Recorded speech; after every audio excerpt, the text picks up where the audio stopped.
Happy Wednesday! Welcome to the Prep Queen Pod. I'm the Prep Queen, Ariel Epstein, taking you till about 6 p.m. Eastern Time here on the Prep Queen Pod. Today's show, we are going to be joined by the great Keith Irizarry. I'm very excited. We've worked together a bunch for the last 5 or 6 years. We've worked together at Sports Grade, MLB Network, VSiN. So excited to get his take because he's got a ton of NFL futures to talk about. We'll talk about props coming up, season-long props, and Major League Baseball today, since, of course, we work at MLB Network together. I've got Major League Baseball props for today, and then tomorrow we will talk all things Thursday Night Football. We've got NFL futures I gave out yesterday and on the PropQueen.com newsletter. So very excited that we have football coming up tomorrow. And with that said, this made me very excited because look at how great my Harbaugh brothers do in week 1 of the NFL season. That is John Harbaugh, the Ravens head coach, at 12-5 against the spread. Jim Harbaugh for the Chargers, 5-0 against the spread. Dan Campbell, 4-0. Sean McVay, 6-2. Todd Bowles, 5-2. And the worst coaches, Dan Quinn, 1-6 ATS. Kyle Shanahan, Mike Vrabel, Zach Taylor, Raheem Morris. This is coming from BetMGM's John Ewing, so take with it what you will. I am a little nervous for my Ravens, but hey, there is a shot. There is a shot. And the Chargers, too. I mean, we've got some barking dogs, right? You want to show yourself? We've got barking dogs. And if the dog is here, then that means maybe we've got some barking dogs on the slate. Well, okay, so here's the thing, Shawn Michael. Dan Campbell, 8-1 versus Green Bay since 2022, but and 4-0 against the spread, so you take with it what you will. I feel like the Lions are a little bit too public for me, so I am not going to be betting on the Lions. I don't think you use, obviously. I'm just saying. I'm just throwing the numbers out there. That's all I'm doing is throwing the numbers and the trends out there. Casper 93, football tomorrow. Hell yeah. So I am super pumped for what we've got going on in this upcoming football season. I haven't really spoken too much about my regular futures yet on the show. I am very high on the 49ers. So I'm going to be on I was hoping that Marley would lay down. I fed her early today. 49ers over okay. Thanks, Sean. I know. Nestor Cortez sucked today. I got it. I mean, come on. Why do we have to start this on a negative note? I was trying to start the show on a positive note today, Sean. I'm exhausted. It was a very long day. I had a lot of things to do.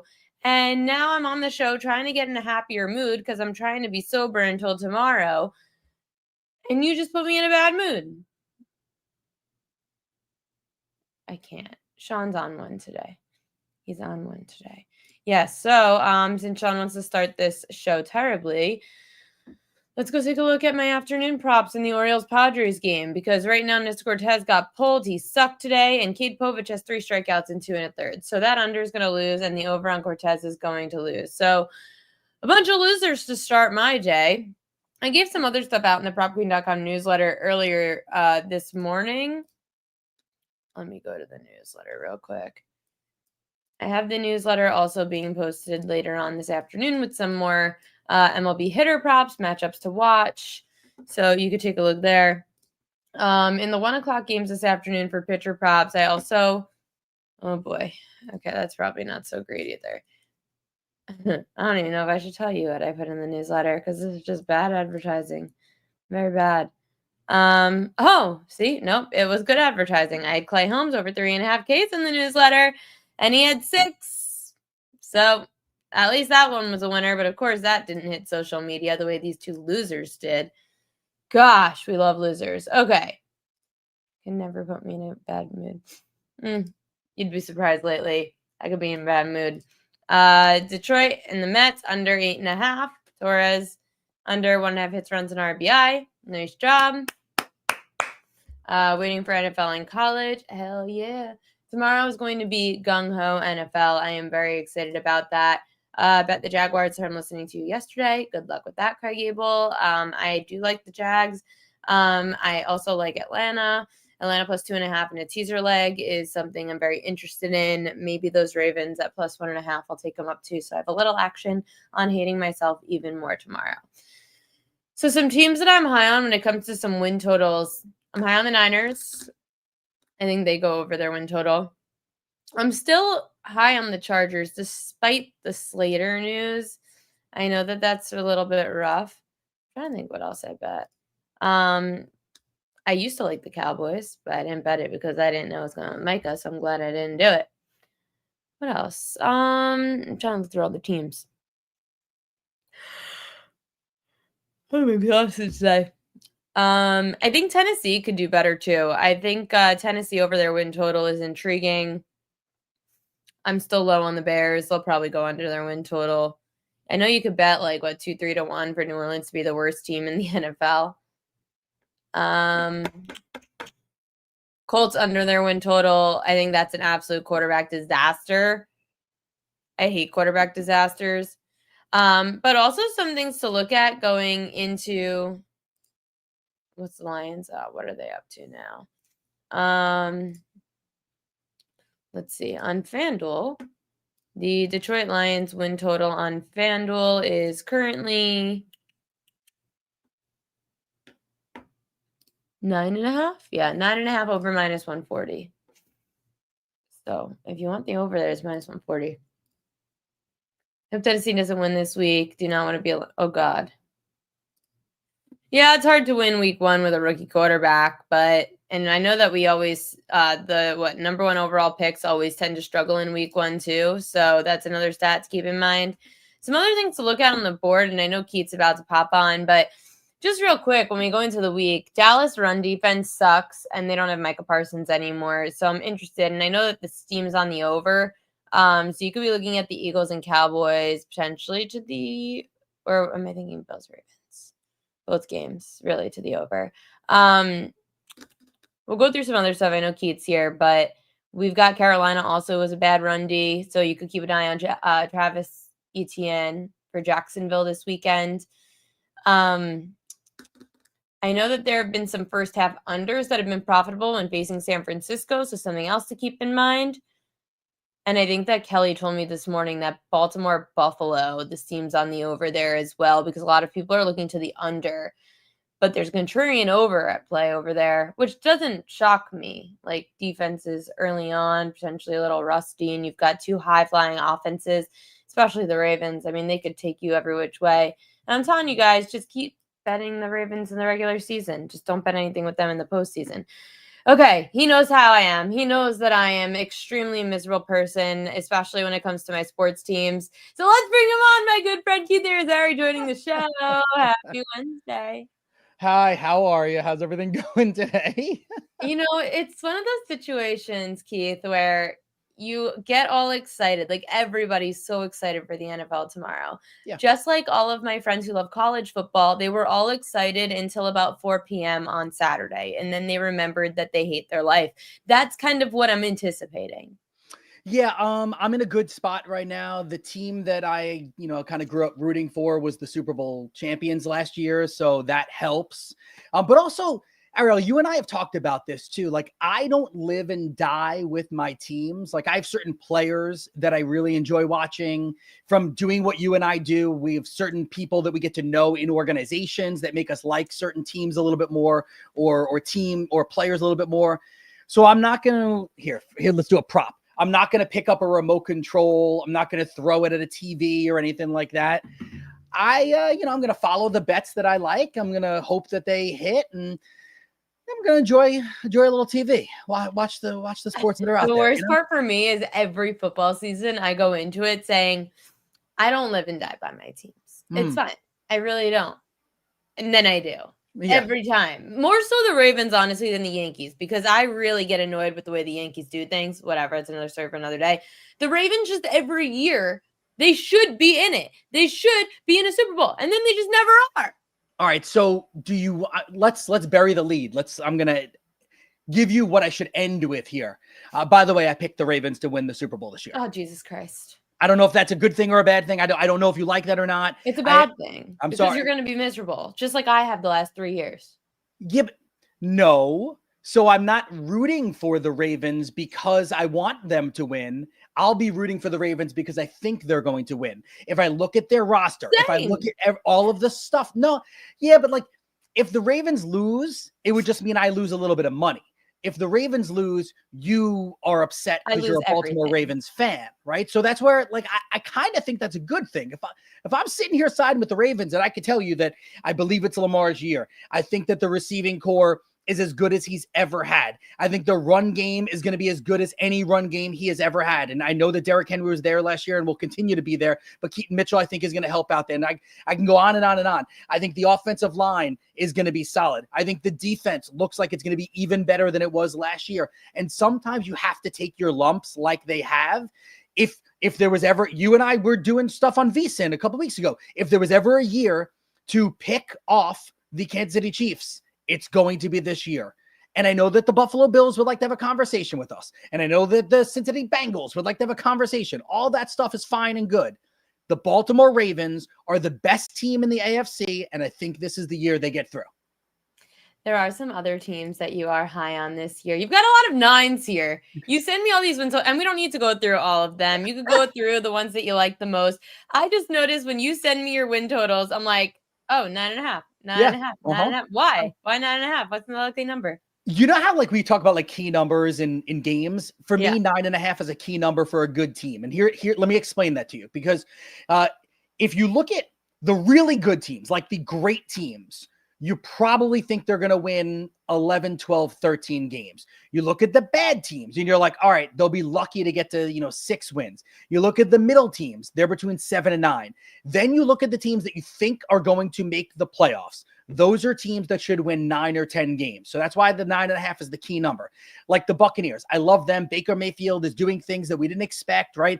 Actually, only one other QB has more passing touchdowns than him over the last 2 years, Josh Allen, and more total touchdowns, Lamar Jackson and Josh Allen. Otherwise, it's Baker's world, and we're all living in it. I think Ibuka is going to be a great addition to them. I like their defense. The Rams are good. We don't need to go into them. The Texans, I just think that division stinks.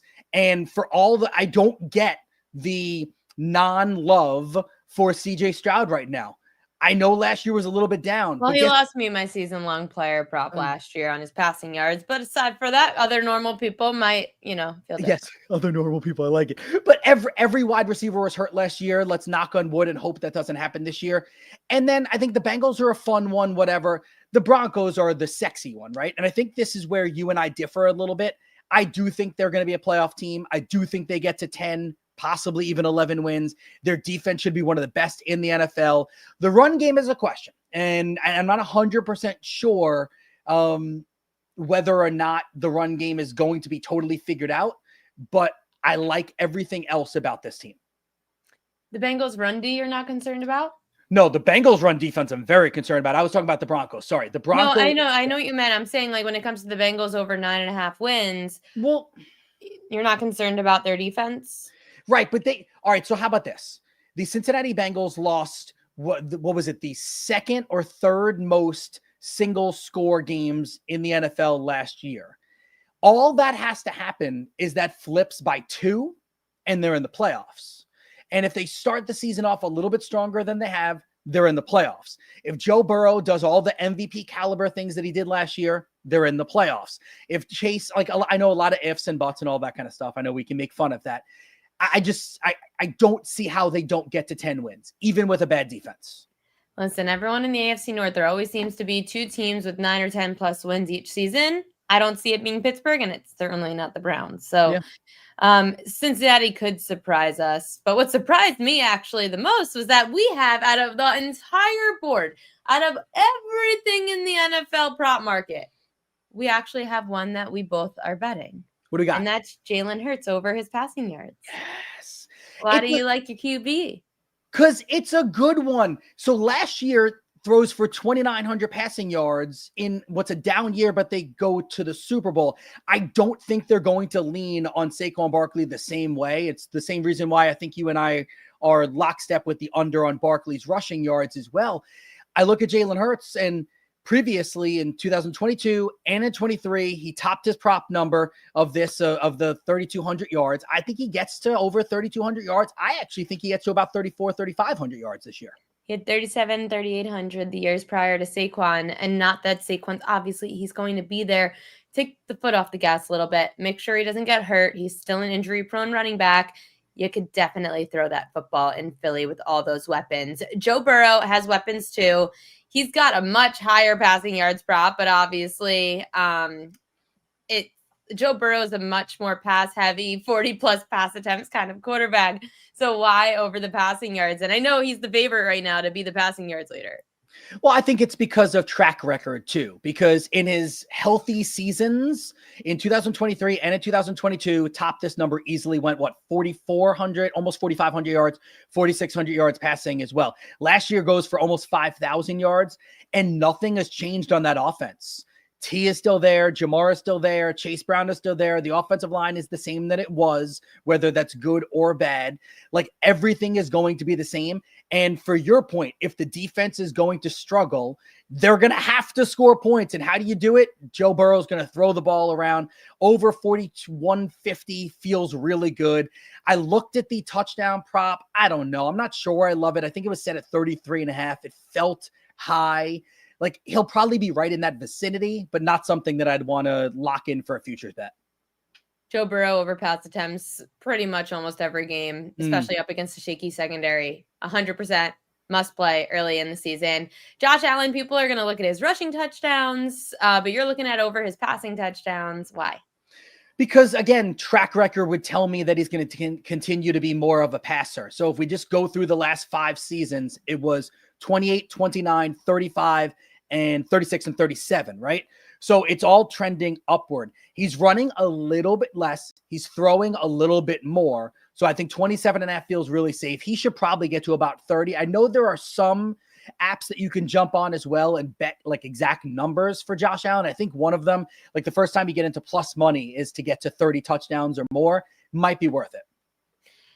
He'll probably get some against my Ravens. Their secondary always starts out shaky and then figures it out down the stretch of the season. I think that game's going to be a shootout. Jamar Chase, most regular season receiving yards. I think he's second behind Justin Jefferson. They're right neck and neck. Yeah. Yeah. I like this, 6-1 value there is solid. Had over 1,700 receiving yards last year. This is about a value play, and this is about, direct correlation. So if we're going to tell a story of the season, or at least that I think we're going to do from a betting standpoint, if I'm going to go over on the win total for Cincinnati, then I'm going to give you an over on Joe Burrow passing yardage. Why would I not have the direct correlation of an over or something like a high number for Jamar Chase? So let's roll with him to get the most receiving yards. And lastly, in your props, Jared Goff. He's in a dome, so that helps. Last year, I remember loving his season-long passing yards prop, but was told to come off of it because it was like his enemy or something in Chinese astrology. So I didn't end up betting it, which I should have because he went over. When you're in the dome, nonetheless, you play a division with another team in the dome. Jared Goff to go over 3,900.5 passing yards. Not bad. Yeah, this is another one that, barring injury, feels like a layup for me. Over 4,400 passing yards in 3 consecutive seasons, and then he's topped this prop of the 3,900, so 3,901. He's topped it in 6 of his last 7. I know you could talk about a different offensive coordinator. I guess like that could be a thing. But when you look at Jared Goff, the track record, again, this is my methodology with all of this, is I'm looking for proven track record here. The track record is he will throw the ball around. He's got wide receivers. And if Jahmyr Gibbs is going to be used more in the passing game, like those little dump out passes to him for 2 yards that then go for 22, that's going to help your number a lot. Jared Goff. He was a missing piece for me last year. I'm very sad about it. Okay, MLB props. We've got MLB tonight, and I'm not going to keep you long because I know you got a busy schedule, and you've got the boys, and you've got them back in school, I assume. So yes. Things are very busy around here.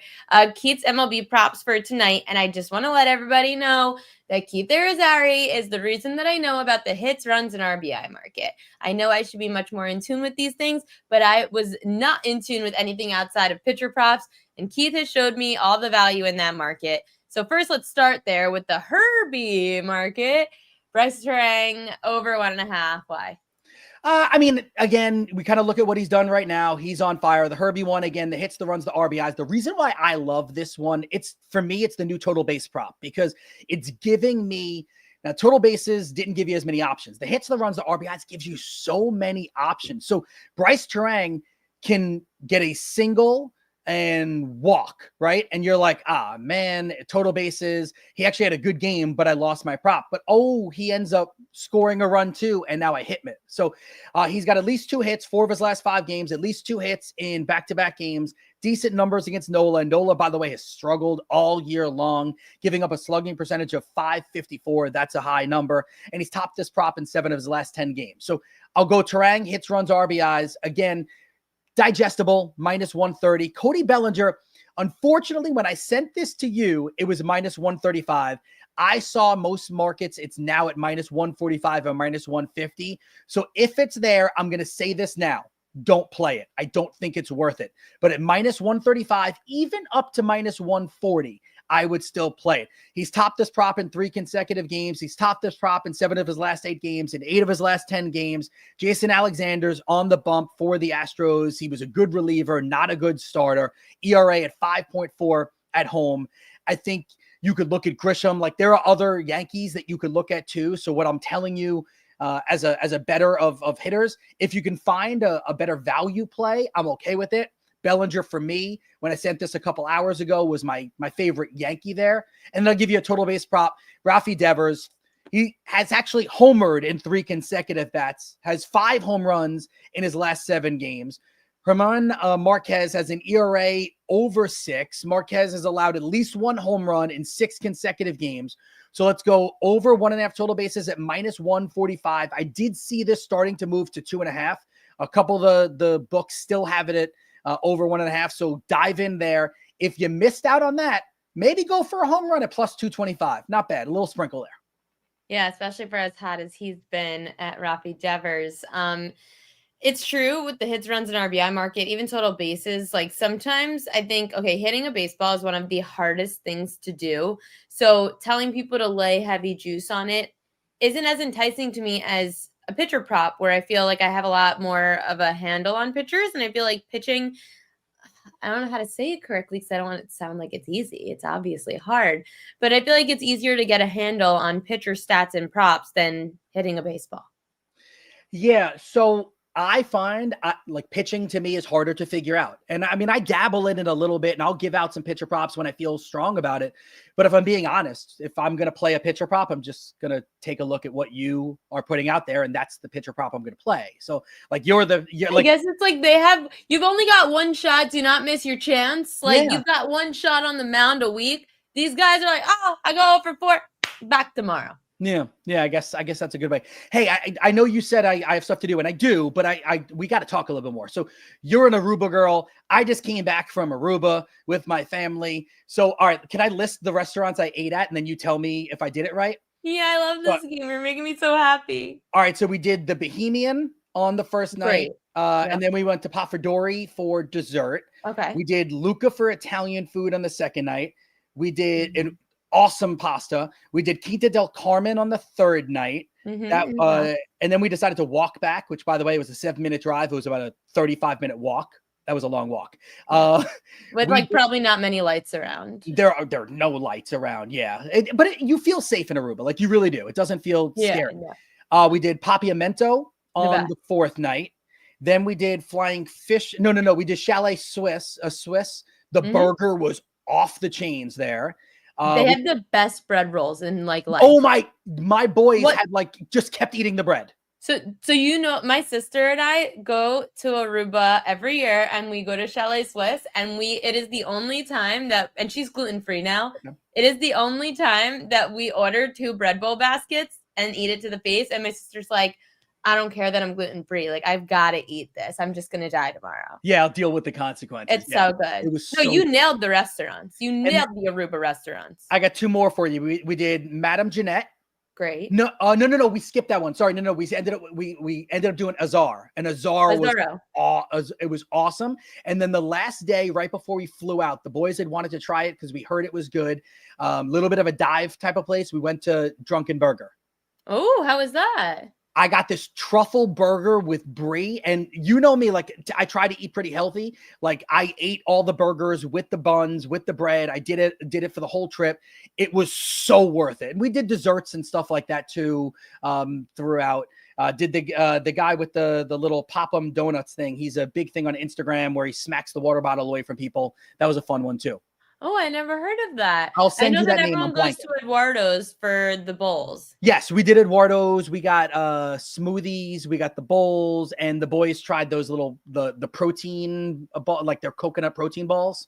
They were pretty good. My sister would know. She goes to Eduardo's all the time. I always end up getting a Caesar salad with grilled chicken for lunch.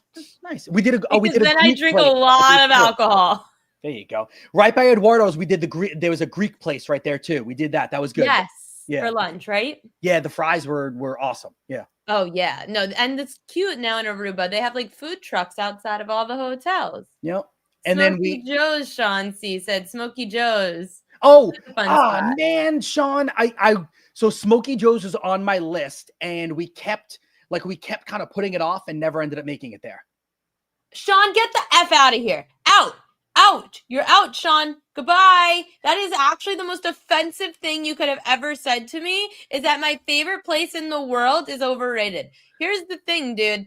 My family's been going to Aruba since pre-airport era. I'm not joking. Grandparents pre-bought our timeshares in Aruba before they were even built. There was one hotel on the islands, and it was a Holiday Inn Express. There was no airport. They got off the plane. They got their bags off the plane, and they got a lay, and then they went to their not built timeshare. So I don't want to hear about Aruba being overrated because it is my favorite place in the world. Go away. Sean, I disagree about being overrated, but I will say that Turks and Caicos is good too, though. It is a beautiful, cool and St. Martin's good too. But if you're telling me Aruba's overrated, but St. Martin's not, like St. Martin and Aruba go hand in hand with each other. It's which Jew goes to this location for winter break. It's the same thing. Also, by the way, we did the UTVs. You know the bigger than the ATVs. A little, yeah. We drove through the desert. We went cliff diving in this little area where you have to climb down a wood ladder. That's how they say you can find it. You find the wood ladder, you climb down the wood ladder, and then you walk through this not that safe area. Like it's rocky and slippery. And then you're like, oh wow, look how beautiful that is. And then you jump in the water and it's absolutely awesome. And you boys did it. Cliff? Yeah. And we all did it. Even Jody did it too. All four of us did it. Loved it. Me and the boys did it more than once. Like we just kept jumping. Boys. Yeah, we just kept. Yeah. And my older son, Austin, kept moving further and further away so he could jump further. One of them, I'm like, dude, you're really far. Stop. Like you're going to be mad at yourself if you clip your leg or something. Yeah. Here's the thing. My family and I, we always say every year, and it's been 30 years, we always say we're going to explore a little bit. And then we always end up not exploring because we enjoy sitting on the beach and we have a drink or 5 and then we just chill. But my dad really wants to go see Bebe Beach. So I think we have to make the trip. I think you should. It was fun. It's a beautiful beach. They have like a Flintstones themed restaurant there. The food is fine. Like it's typical bar type of food. But it's a cool vibe. Thank you. You just made my day because I'm leaving 2 months from Friday and I need to get hyped. I'm going for 2 weeks this year. So Shawn Michael, I don't care. Good. I'm glad it's overrated to you because you will never come. Thank goodness. Don't come. Don't ruin my happy place. Keith Irizarry, thank you for bringing the happy place here to the Prop Queen Pod. Appreciate you. Good luck with those bets. We'll see you again soon. Yep. See you later. Sean, I can't believe you pissed me off like that. Literally. That's how you're going to piss me off today. You start off the show with freaking my losses in this afternoon baseball game, and then you tell me Aruba's overrated. You literally don't know. If you ask anybody how to make me mad, number one, tell me that Aruba is overrated. Is that good? Tell everybody not to go. Tell everyone not to go because it is my favorite place in the world. And I will be there for 2 freaking weeks. I will work 1 week because Kelly's meeting me the second week. The first week, off duty. When baseball ends and the World Series over, I know it's football season, but like I take a week. Everybody needs a reset. And I am always exhausted. I'm already exhausted. So I have a countdown to 2 months until Aruba. Whew, okay, now that Sean got put in his place a little bit on the show, let me tweet out Proud Queen Edges of the Day. I do have fishy lines. I have one fishy line for today. I think I have all the other graphics uploaded, so that's good. Okay. Fishy line. Fishy line of the day. Seattle Mariners moved 12 cents against them despite the public on the Mariners and the love and the money coming in on Tampa. Well, the smart money coming in on Tampa. So the Mariners have lost 13 of their last 19 games. Seattle, 16 of the last, I wrote that wrong. I think 16 of the last 18 road games they lost, or 16 of the last, no, hold on. I messed that stat up. I had a bad typo there. Please hold. I know where the stat is. Now I just need to find it. So I know. Okay, here it is. The Mariners have lost 13 of their last 19 games, but they've also lost. Where was it on the road? Mariners lost 13 of 19. I just saw something else about them on the road, also losing a ton of games on their. Oh, there we go. 13 of their last 16 games the Mariners have lost on the road this year. So that's not good. The Rays have won 8 of their last 10, hitting 18 home runs with 60 runs scored in that span. 60 is 6-0. And even though Adrian Hauser's 1-2 with a 4.85 ERA since joining Tampa, he did remember own an ERA of just over a 2 and 11 starts with Chicago. So if he gets settled in and maybe this is his time to shine, Hauser's now seen the Mariners twice this year, so that familiarity could help. So just remember, Tampa Bay and Kirby also on the road, not doing so hot. Fishy line of the day. Public's still thinking the Mariners should do better than Tampa, but Tampa's on a hot streak, and to be honest, George Kirby on the road is not someone I would want to back anyway. So Tampa Bay money line is the fishy line of the day. Where did my pitcher props go? Pitcher props. There we are. Pitcher props for today. Aaron Nola and Robbie Ray are 2 pitchers that I'm taking a close look at. Aaron Nola under 17.5 outs is plus 100. Phillies at Brewers, 7:40 p.m. Eastern time. Nola's averaging 15.5 outs per start on the road this year, and he's cashed this under in 4 of 6 in those road games. Nola owns a 6.39 ERA on the road through 6 starts this year. And against the Brewers in the last 20 games, 64% of right-handers also went under their outs prop with 59% on the season. So under for Aaron Nola, who we are fading because we fade Aaron Nola on the road. Giants lefty Robbie Ray, over 15.5 outs. I normally hate doing anything related to Coors Field, especially like when it's there. But the Rockies allow starters to go like 20, 21 outs a start. And looking at the last 5 lefties to start at Coors Field, they averaged just under 17 outs a start. Overall this year, 63% of Southpaw starters hit their outs prop over. And Ray pitched already at Coors on June 11th, registering just 12 outs. So a veteran like Robbie Ray, a second time around, who, by the way, is averaging just over 17 outs to start on the road this year, I'm expecting a better outing at Coors for his second time around. So we're going to go Robbie Ray over his outs, Aaron Nola under his outs, which a lot of you guys in the chat I know like to fade Aaron Nola. So congratulations. We are fading Aaron Nola today. Some batters to keep a close eye on today, and then we'll go to matchups to watch. Angel Martinez. So he plays for the Cleveland Guardians. Is under 1.5 total bases. Is very juiced at minus 145. Martinez is batting just 210 on the road this year. He's also been slumping in the last month, hitting 159. And according to props.cash, Martinez has gone under 1.5 total bases in 20 of 30 road games against lefties. And against lefties in general, Martinez went under 1.5 total bases in 68% of games. So you look at Martinez under his 1.5 total bases. William Contreras over 1.5 hits, runs, and RBI. Milwaukee is hosting the Phillies, and Contreras is averaging just over 2 hits, runs, and RBI at home against righties at night. Contreras has cashed this over in 8 of the last 10 games with just under 4 Herbies per game. Contreras has also crushed the Phillies. He's hitting .329 through 40 career games against Philadelphia. So Contreras against the Phillies, it's a play. It's a play. Junior Caminero, over 1.5 hits, runs, and RBI. He has hit this over in 59% of home games at night against righties, averaging just under 3 hits, runs, and RBI. Caminero has cashed this over in 70% of his last 20 games with just about 3.5 Herbies per game.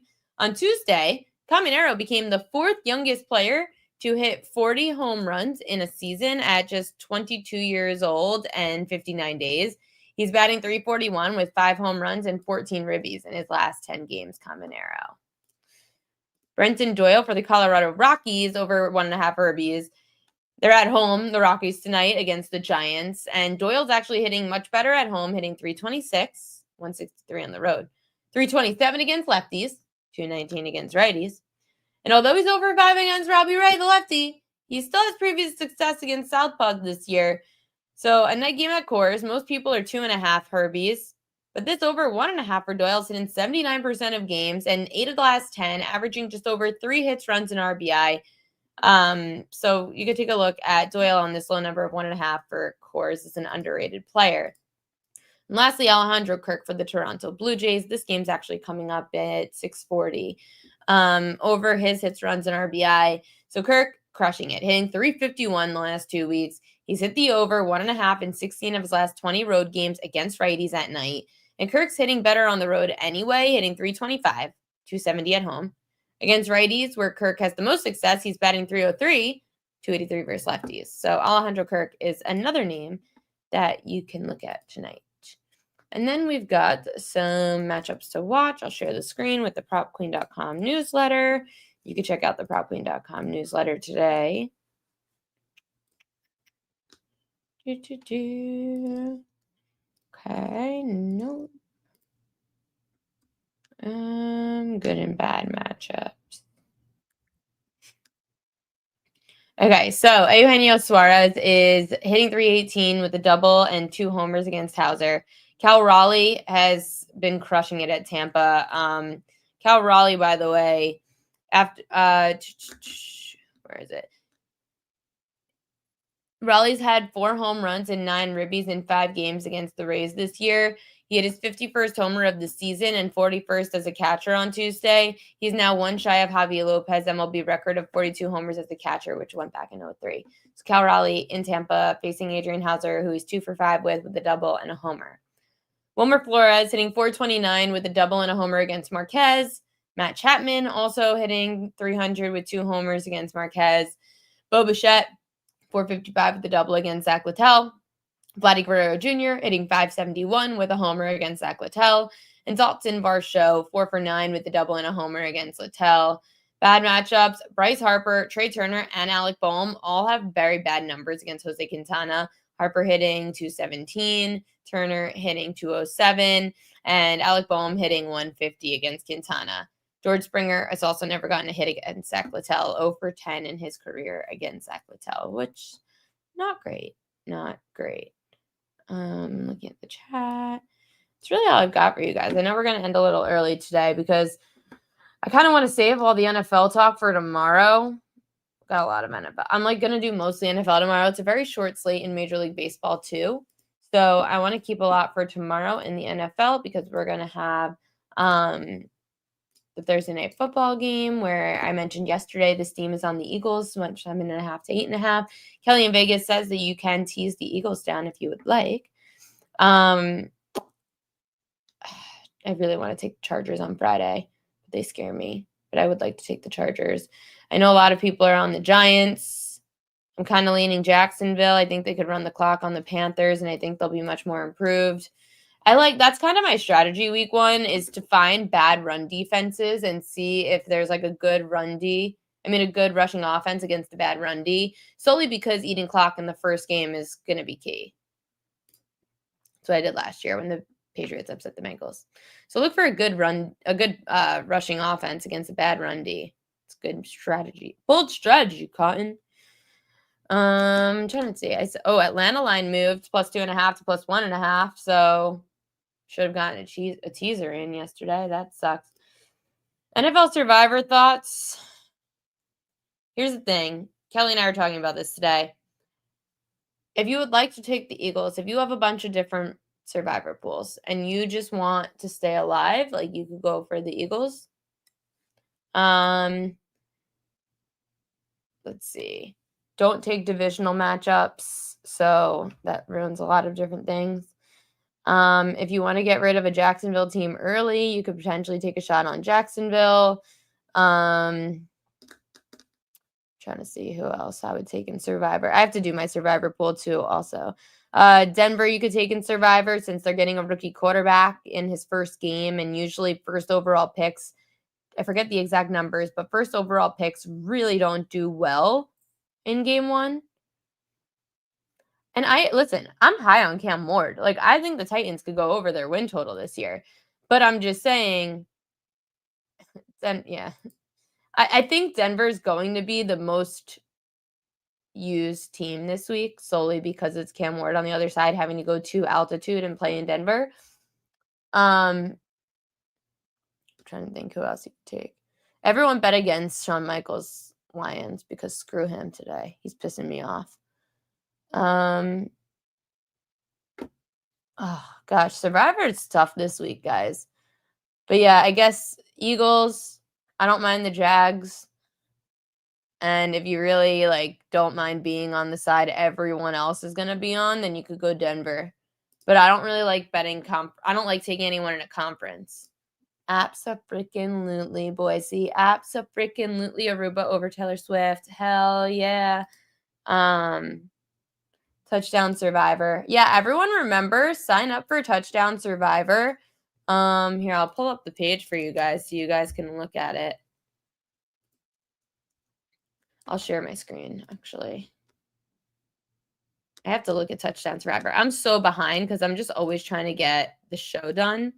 And then I remember that I have to fill out all these freaking contests tomorrow. Okay, everybody. So if you go, we don't have a lot of people yet, and we need more. We only have 262 entries. We need a lot more.